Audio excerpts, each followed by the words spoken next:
Olá, queridos alunos da Rede Municipal do município de Belém, demais alunos do nosso estado do Pará. Eu sou o professor Júnior Soares. Convido vocês a compartilhar conhecimento. A aula de hoje é uma aula de história, destinada aos alunos do C4, ciclo 4, primeiro ano, equivalente ao 7º ano do ensino fundamental, e também a educação de jovens e adultos. O nosso tema de hoje é sociedades nativas indígenas no Brasil. Tá? Aí já começa a dizer por que sociedades nativas ou indígenas, a gente vai explicar no decorrer do trabalho. Bem, nossos objetivos gerais, sempre é importante colocar.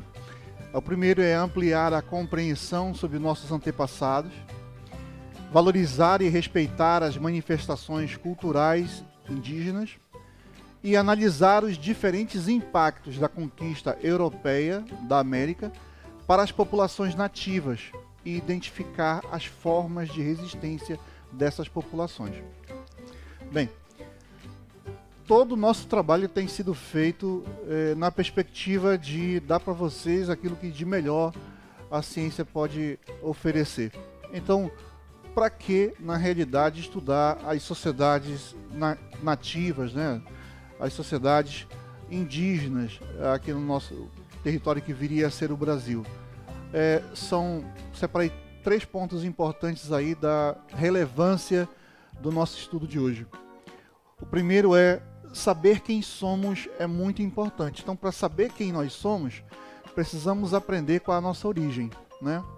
Saber quem somos ajuda a valorizar a nossa cultura. E a nossa cultura vem de diferentes povos, né? Então, qual a origem da nossa cultura, do nosso povo?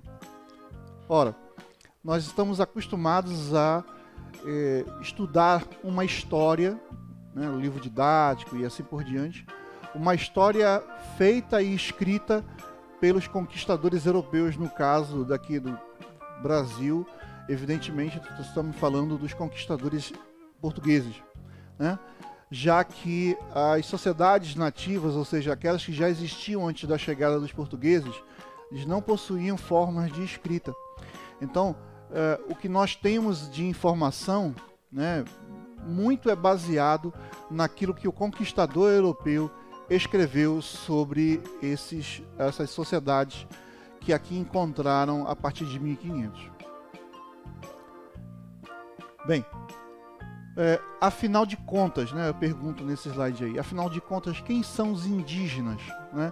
Para começar, esse é um termo que já não é muito correto, porque na verdade nas últimas aulas nós colocamos que esse termo índios ou indígenas vem de um erro, né, esse termo aí, vem de um erro cometido por Cristóvão Colombo, que procurou chegar na região do que chamavam de Índias, né, através de uma viagem pelo Ocidente e encontrou mais ou menos ali onde hoje é El Salvador, na América Central.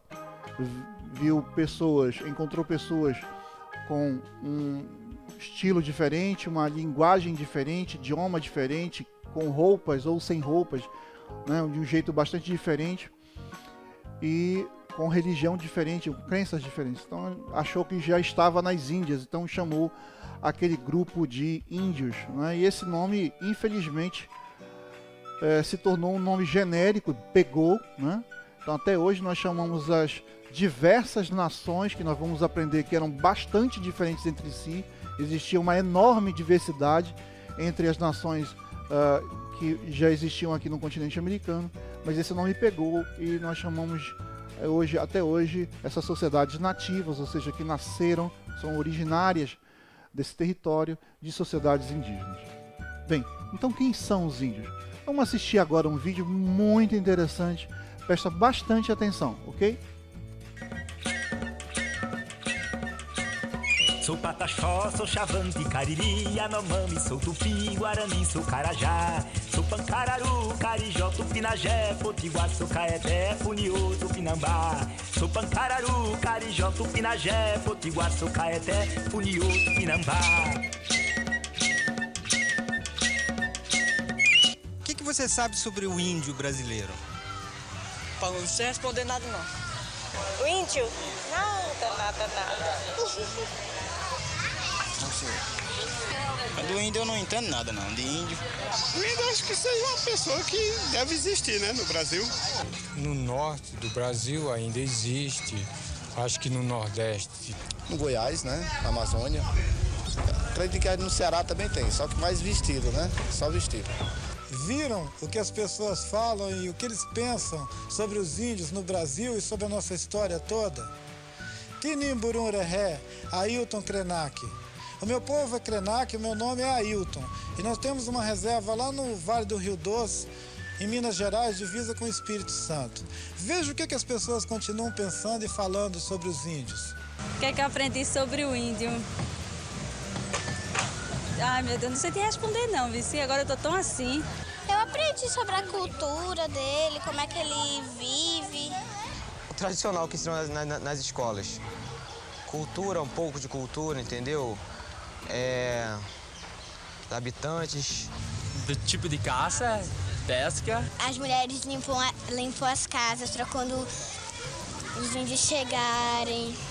Se ensina qual é a contribuição do índio para a nossa civilização. Comida, na comida, nos artefatos, né? Infelizmente se ensina isso. Porque quando a gente estuda história, infelizmente a gente vê o índio no geral, né? O índio como pessoa, é a cultura, modo de vida. Não tem um aprofundamento. No descobrimento do Brasil, os índios estavam lá, os europeus chegaram, escravizaram os índios e era sempre assim que a gente via todo ano. Eu aprendi como eles eram antigamente e como que aconteceu quando os portugueses chegaram e tal, a história do Brasil, assim. O índio não existe, índio é no passado, índio é aquele outro. Então eu refiro que a escola é um ponto de contato. Mas, pensando bem, a comunidade, o professor, os alunos, os pais dos alunos, as pessoas competentes na direção desse trabalho têm que ter uma consciência de respeitar os trabalhos que acontecem naquelas comunidades. Então eu vejo que a escola é um ponto de referência. Os Kaxinawá, que também se chamam Runiquim, são uma população de 5.500 pessoas, sendo 4.000 no Brasil e 1.500 no Peru. O meu nome é Joaquim Paulo de Lima Kaxinawá, da terra indígena Praia do Carapanã, aldeia Mucuripe.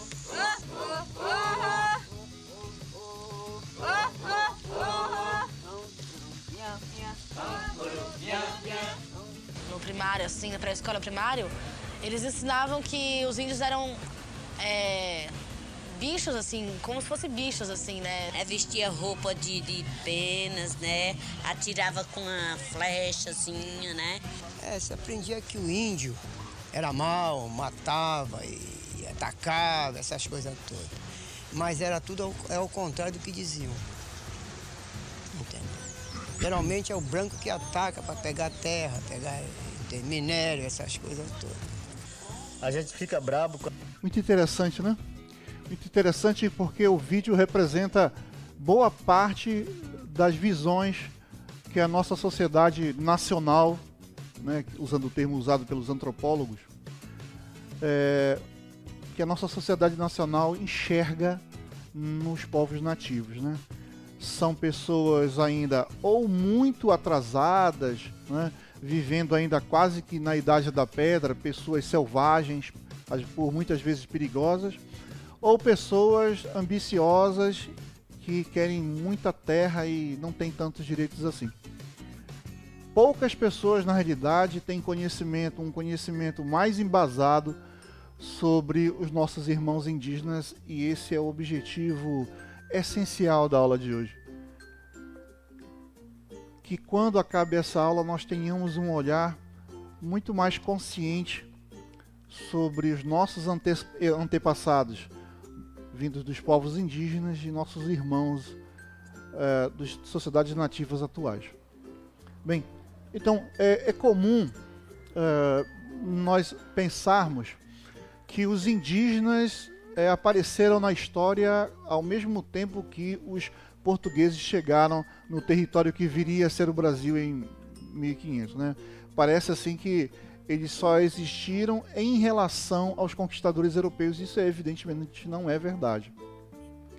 Os povos que os portugueses encontraram aqui, nesse território, eles eram, assim como os povos que moravam em todo o continente americano, nós já dizemos que eles eram bastante diversos, tinha uma diversidade muito grande em termos de modo de vida, em termos de crenças, em termos de vestuário, em termos de organização social e assim por diante.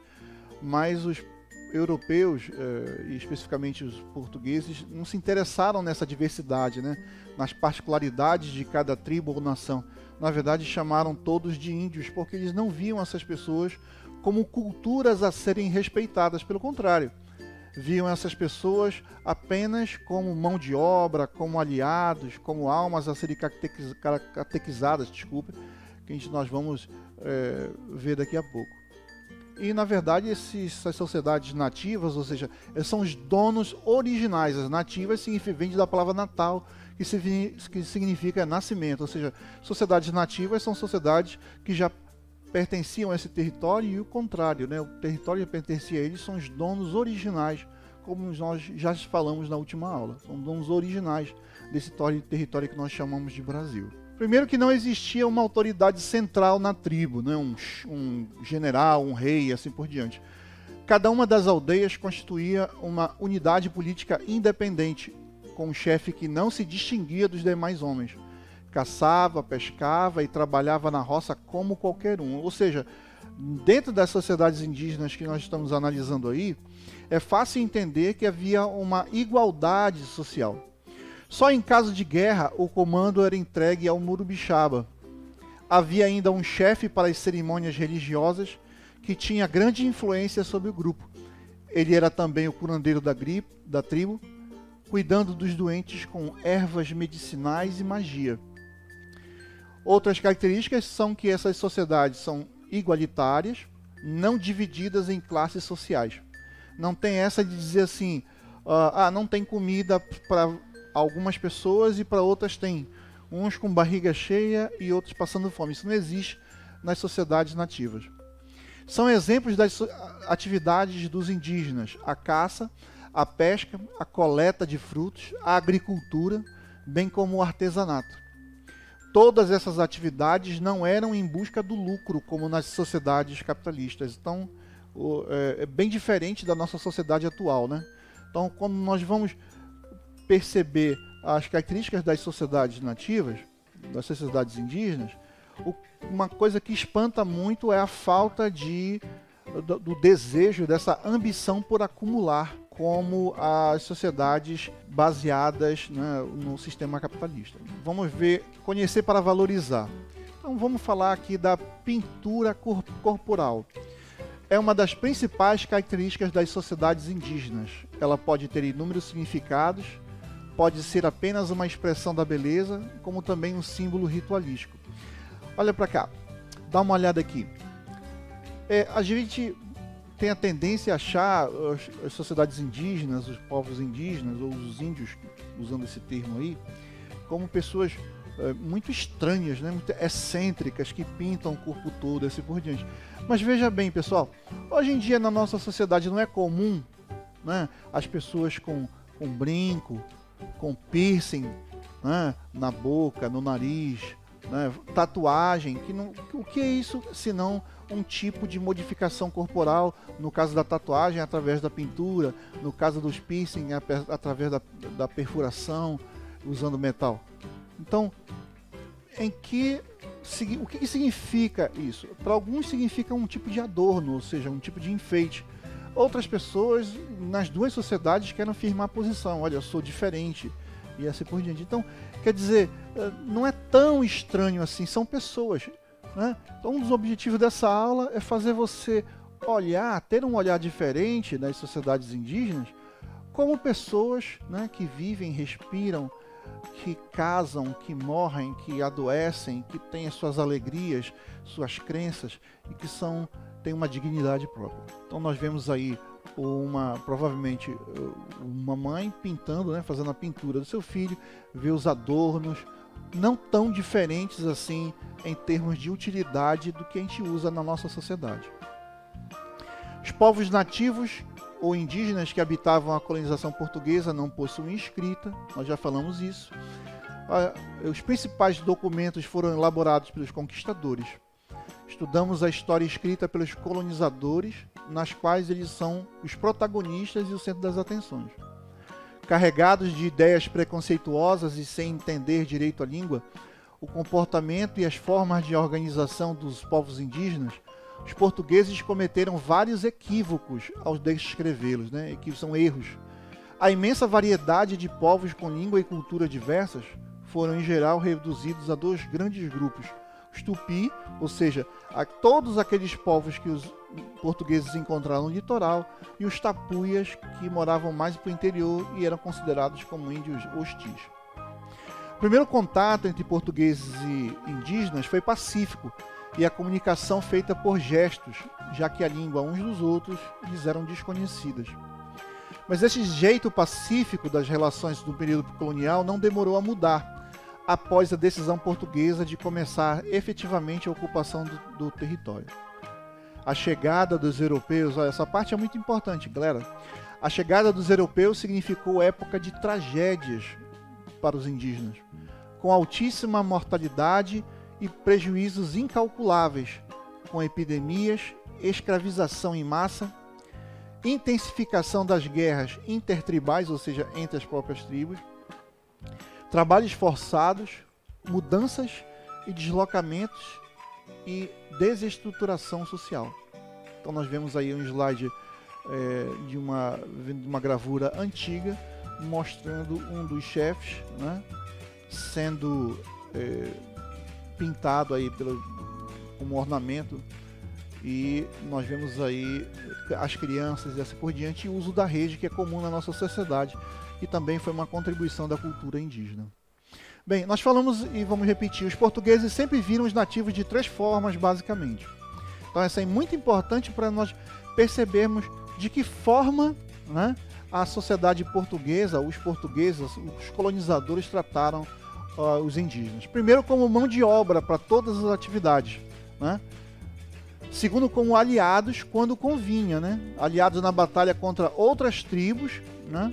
E contra franceses e holandeses, que foram 2 povos que também invadiram o território que viria a ser o Brasil. Então, os portugueses usaram os indígenas como aliados nessa guerra aí contra os ataques dos franceses e dos holandeses. Em terceiro, como almas e corpos que podiam ser civilizados e catequizados para o cristianismo. O que é catequizar? Lembra da última aula, quando nós falamos da ação dos missionários, dos jesuítas, especialmente no Brasil colonial? Então, catequizar significa ensinar, né? Ensinar as leis, né? E as normas e o credo da Igreja Católica, né? Então, esse ensinamento aí do cristianismo foi basicamente feito de forma forçada e que colaborou para o enfraquecimento da cultura indígena e, em consequência, colaborou para que essas pessoas fossem dominadas e oprimidas de uma forma mais fácil. Então nós vemos aí, né, um português, no caso a representação de um português numa aldeia, né, utilizando o trabalho do indígena como era muito comum. A vinda do primeiro governador-geral, acompanhado de 6 jesuítas, da ordem dos jesuítas, significava um esforço da coroa portuguesa para principalmente submeter os índios inimigos e integrar os aliados. Isso se faria através da guerra justa e da política de aldeamentos, respectivamente. A gente vai já explicar o que era a guerra justa e o que é aldeamento.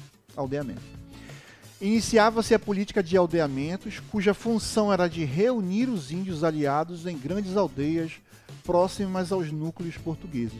Então veja bem, pessoal, o que era o aldeamento? Vamos explicar. Em vez de ficar, né, tendo o trabalho de trazer, né, ou de ir nas aldeias dentro do território da colônia portuguesa, o que eles faziam? Buscavam esses índios dessas aldeias para eles virem morar perto dos assentamentos, dos primeiros assentamentos portugueses. Por quê? Como uma questão de amizade? Não, pelo contrário. Porque assim era mais fácil, né? Mais fácil reunir os nativos como mão de obra, os indígenas como mão de obra, para tudo quanto é tipo de trabalho que os portugueses precisavam dessa mão de obra na tarefa de colonizar o Brasil. Lembra de que colonizar é ocupar uma terra para explorá-la economicamente.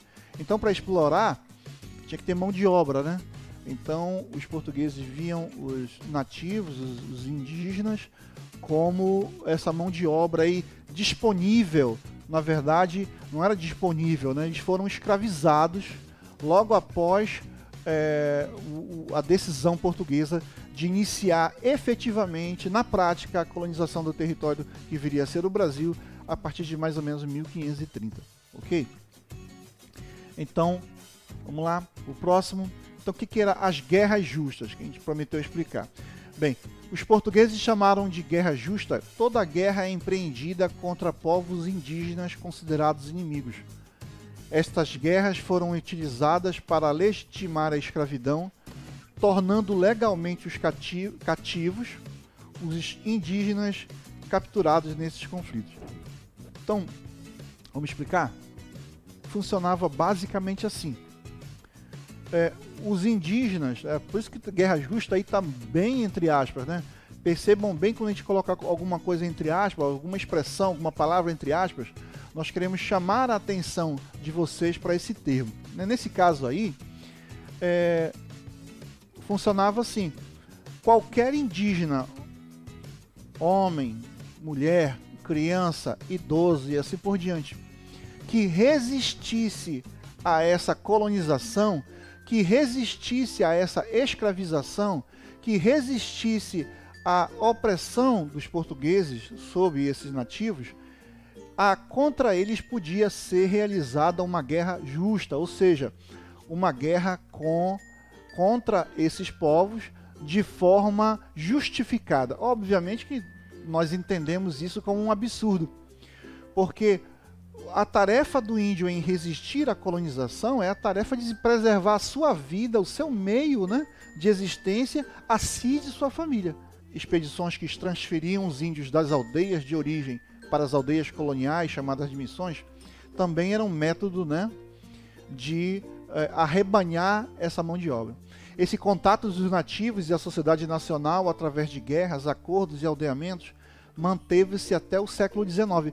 Porque a galera, preste atenção, é um erro imaginar que quando do começo da chegada dos africanos escravizados, ou seja, começo do chamado tráfico de escravos negreiros vindo da África, encerrou-se a escravização indígena. Isso é um erro tremendo. Na verdade, a escravização dos nativos, das sociedades e nações indígenas, permaneceu desde 1531, mais ou menos, 1530, 1531, quando iniciou-se de verdade a colonização do Brasil, até realmente a abolição da escravidão, em 1888. Então vamos ver, durante esse período muito grande, gigantesco na verdade, que os indígenas foram escravizados até mesmo depois e durante a vinda de uma quantidade massiva de africanos escravizados para o território da América Portuguesa. Então, ação missionária do passado é o nosso próximo slide, nosso próximo subitem. Para melhor lidar com as tribos, os jesuítas aprenderam a língua tupi, modificaram-na e transformaram-na na língua comum a várias tribos. Assim, a identidade cultural dos nativos foi descaracterizada, tornando-se alvos mais fáceis para o interesse dos missionários. Na catequese, os indígenas iam aprendendo crenças que não eram suas e faziam parte da realidade dos conquistadores. Isso enfraquecia sua capacidade de resistir. De que forma aí, pessoal? Vamos explicar? De que forma essa boa vontade, né, que podia existir dos missionários do passado e às vezes até do presente, essa boa vontade em levar na teoria a palavra de Cristo ou o cristianismo e seu evangelho, de que forma isso foi prejudicial e por muitas vezes é? Vê bem, a nossa identidade, ou seja, aquilo que nós somos, não é baseado apenas num número ou no nosso nome completo. É baseado, né, na nossa cultura, nas nossas tradições, nos nossos costumes, na nossa língua, nas nossas crenças. Então, a partir do momento em que houve um esforço muito grande, um esforço gigantesco dos portugueses em catequizar, né, em levar o cristianismo para esses indígenas, houve, ao mesmo tempo, um enfraquecimento enorme da cultura dessas nações indígenas. Então, esse enfraquecimento da cultura fez com que o índio, né, o nativo, passasse a ter a tendência a acreditar nas crenças dos outros, nos costumes dos outros, no modo de vida, no modo de vestir, no modo de falar, no próprio idioma dos outros, como sendo superior ao seu, melhor. Quem é que quer ficar, né, no atraso, entre aspas aí? Que não era atraso. Eram culturas, idiomas, costumes, modo de vida apenas diferentes, não melhores ou piores. Então isso fez com que tornasse mais fácil a trágica tarefa dos conquistadores europeus em oprimir as populações nativas. Dividir para conquistar. Até entre os índios do mesmo grupo havia embates, motivados tanto por questões tribais como pelas alianças com os invasores estrangeiros. Percebendo essa situação, os próprios portugueses estimulavam ou até provocavam as rivalidades, como forma de facilitar a dominação. Ou seja, esses conflitos que existiam entre intertribais, ou seja, entre tribos, antes mesmo da chegada dos conquistadores, eles foram agravados, né, incentivados esses conflitos, porque ficava muito mais fácil para esses colonizadores eles buscarem dominar povos divididos do que povos unidos. Lembra daquele ditado, né? A união faz a força? Pois é, o contrário também é muito verdade, né? A desunião traz a fraqueza, e nesse sentido isso foi aproveitado pelos conquistadores portugueses e demais conquistadores europeus. Os povos indígenas e a questão do trabalho no Brasil colonial.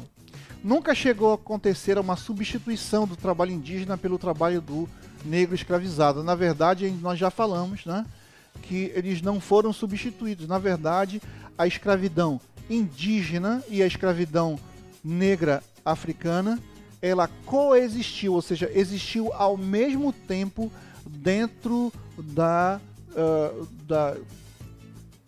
colonização portuguesa no território brasileiro ou no território que viria a ser o Brasil. Assolada por guerras, escravidão e doenças, as populações nativas da costa do Brasil foram drasticamente reduzidas ou tiveram que migrar para o interior ainda no século XVI, fato que representa uma tragédia humana gigantesca. Estes serão dos motivos fundamentais para a adoção massiva do trabalho africano nas lavouras e a ativação do tráfico de escravos a partir do século XVII. Mas há muitas outras causas. Por meio de guerras e fugas, a resistência de indivíduos e comunidades que, tendo seus territórios invadidos, nós estamos falando de sociedades indígenas, eles conheciam muito bem as matas, caminhos e perigos, e será a razão de vários impedimentos quanto ao controle do trabalho nativo. Assim, aí vai pensar, vamos resumir. Quer dizer que os nativos, os índios, aceitaram essa catequese, aceitaram essa dominação, aceitaram esse trabalho forçado, aceitaram a escravidão de boa? Não, claro que não. Na verdade, a resistência dos povos nativos é uma resistência que se dá até hoje. E essa resistência, às vezes, é de uma forma muito triste, se afastando cada vez mais, né, no passado da sociedade dos conquistadores europeus, no caso dos portugueses, e hoje em dia da sociedade chamada sociedade nacional, né?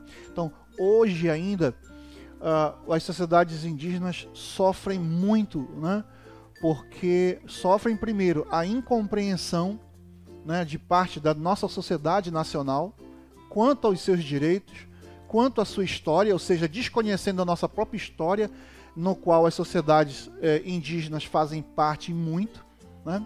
Sofrem também com o ataque deliberado de fazendeiros, grileiros, garimpeiros, né, que ocupam as terras originárias dos indígenas, dizendo que são terras suas, ou seja, ocupando terras de forma fraudulenta. Isso, infelizmente, se tornou muito frequente ao longo dos séculos e ainda persiste hoje, inclusive no nosso estado, que é uma coisa muito triste de se dizer.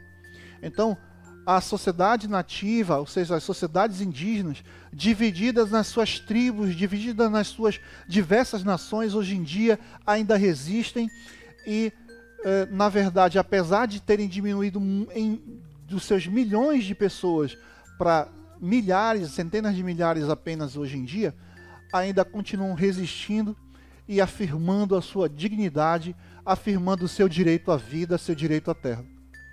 Nós ficamos por aqui por hoje, agradecendo mais uma vez a honra e o privilégio de estar junto com vocês. A gente se vê na próxima aula. Fiquem bem, um grande abraço.